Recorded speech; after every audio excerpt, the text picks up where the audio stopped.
Now more than ever, obesity and diabetes are recurring issues facing the nation. According to the Center for Disease Control and Prevention, childhood obesity has more than doubled in children and quadrupled in adolescents in the last 30 years. The trend also shows that with an increase in childhood obesity comes the risk of acquiring type 2 diabetes. Here's Group 4, Section 3 reporter Stephanie Hirsch with more on this story.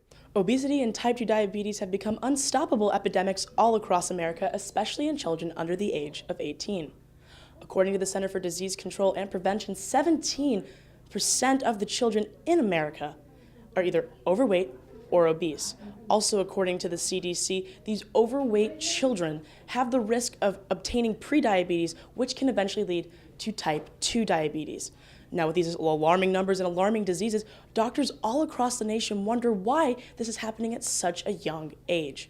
We talked to 4 different experts on their opinions on what they are trying to do to stop these diseases. So in the past, we did not test children for diabetes because the incidence was so low. Dr. Jonathan Dunn, doctor at Jefferson Hospital, talks about testing children for diabetes and how now there's been more of a reason to today. Recent studies have shown that these rates have skyrocketed.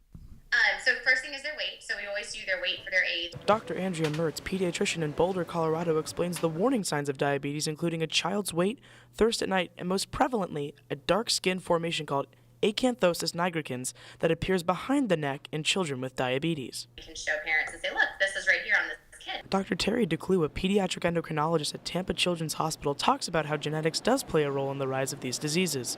However, DeClue states that even more so than genetics are the types of food provided at home, along with eating out, that could play a huge role in these epidemics. In the house with family, if they buy the wrong foods or they don't cook the right stuff, they don't let them know when they're eating out that that's way too much food to have at a McDonald's or Burger King, then it leads to overweight.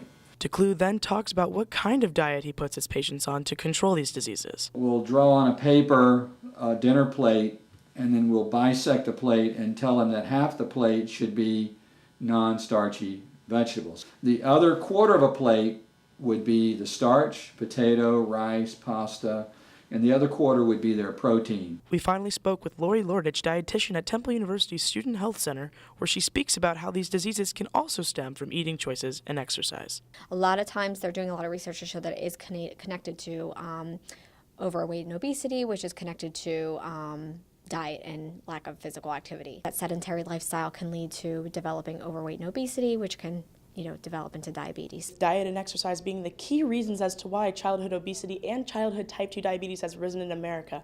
It has become a responsibility not only on the child, but on the parent as well.